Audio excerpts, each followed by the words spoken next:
Bismillahirrahmanirrahim. Assalamu alaikum, my dear students, and welcome back in the class of Computer Science second year. आज जो है हम lecture number 10 start करेंगे। पहले हम देखते हैं कि चैप्टर नंबर 7 में हमने क्या रीड आउट किया हुआ है।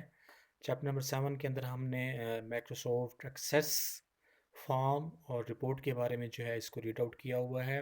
इसके लास्ट लेक्चर्स में हमने लेक्चर नंबर 9 में फॉर्म, उसके यूजेस और उसके एडवांटेजेस पढ़े थे। उसके अलावा फॉर्म की टाइप्स क्या हैं और लेआउट क्या है, इसको हमने रीड आउट किया था।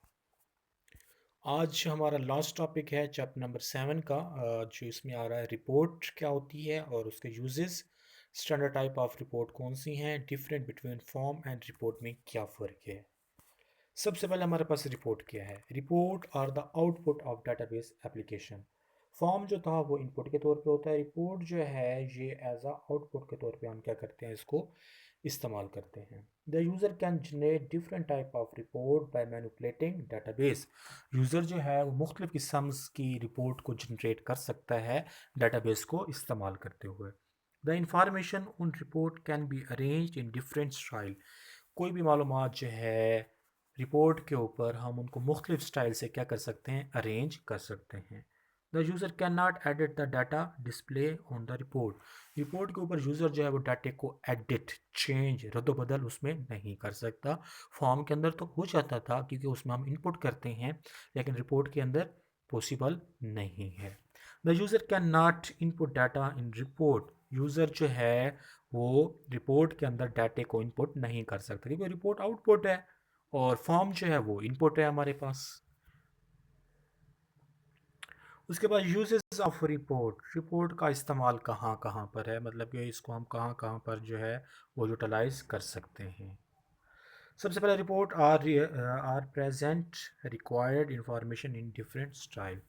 रिपोर्ट जो है वो मुख्तलिफ किस्म की मालूमात को डिस्प्ले करवाने के लिए हम यूज़ किया जाता है। Report can display information with graph and chart.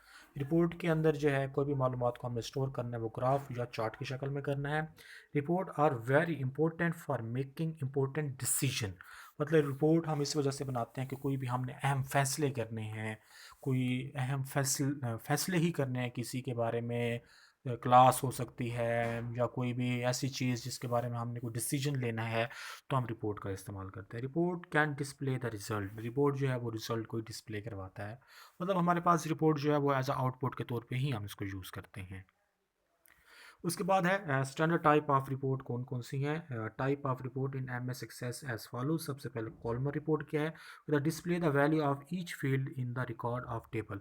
Columnar में क्या होता है, जो भी रिपोर्ट होती है वो टेबल की शक्ल में, मतलब इस शेप्स के अंदर जो है वो क्या की जाती है, ये रिप्रेजेंट की जाती है। उसके बाद टेबुलर रिपोर्ट क्या होता है, provide a column of each field of a record in row. मतलब इसके अंदर क्या होता है, कोई भी डाटा जो होता है वो इस रोज की शक्ल में क्या किया जाता है, डिस्प्ले करवाया जाता है। इसमें कॉलम्स की शक्ल में होता है और इसमें रोज की शक्ल में डाटा को रिप्रेजेंट करवाया जाता है। उसके बाद different between form and report में क्या फ़र्क है। Form and report are important part of database application. The main difference between the form and report as follows. इनमें फ़र्क क्या है। सबसे पहले अगर हम फॉर्म की बात करते हैं, कहता है form use for input data. Form जो है इनपुट के तौर पे यूज़ करते हैं और रिपोर्ट क्या होता है, डिस्प्ले द डाटा, ये आउटपुट के तौर पे है। In form data can be delete. Form के अंदर डाटा को हम डिलीट कर सकते हैं। In report data can not be delete. For report के अंदर हम डाटा को डिलीट नहीं कर सकते हैं। In form new data can be added. Form के अंदर न्यू डाटा जो है वो ऐड हो सकता है। In report new data can not be add. Report के अंदर न्यू डाटा ऐड नहीं हो सकता। In form data can be modify. Form के अंदर हम डाटा को मॉडिफाई कर सकते हैं, चेंजिंग कर सकते हैं। In report data can not be modify. और रिपोर्ट के अंदर जो है हम डाटे को मॉडिफाई नहीं कर सकते हैं। तो डियर स्टूडेंट्स, यहाँ तक जो था हमारा चैप्टर 7 जो फॉर्म एंड रिपोर्ट के बारे में जो था, यहाँ पे इख्तिताम पे पहुँचता है। और स्टूडेंट्स, कांग्रेचुलेशंस कि आप लोगों की बुक जो है यहाँ पे वो फाइनल हो गई है। हमने सारे चैप्टर्स जो हैं वो कवर कर लिए हैं। तो इंशाल्लाह नेक्स्ट अब हम जो है चैप्टर नंबर 8 को स्टार्ट करेंगे लेक्चर नंबर 11 के अंदर। जो जो आपके मसाइल्स हैं या कोई ऐसे टॉपिक्स हैं जो आप लोगों को सही मानों में नहीं आते हैं, तो काइंडली आप लोग जो हैं मुझसे डिस्कस करें। या कोई ऐसे चैप्टर्स हैं जो आपको सही मानों में नहीं आते हैं, तो काइंडली स्टूडेंट्स आप कमेंट्स करके मुझे बताएं, ताकि हम उन चैप्टर्स को दोबारा से अच्छे तरीके से कवर कर सकें। स्टूडेंट्स, आप लोगों का रिस्पॉन्स जो है वो ना होने के बराबर है। मुझे बहुत अफसोस हो रहा है ये कहते हुए कि आप लोग जो हैं अपनी सीरियस ही नहीं है अपनी तक तालीम के अंदर। स्टूडेंट्स, ये चैप्टर जो हमने पढ़ ली हैं स्टूडेंट्स, ये चैप्टर मैं दोबारा नहीं कराऊंगा। सो काइंडली आप लोगों से रिक्वेस्ट है कि इन चैप्टर्स को अच्छे तरीके से करने की कोशिश करें। अल्लाह हाफिज़।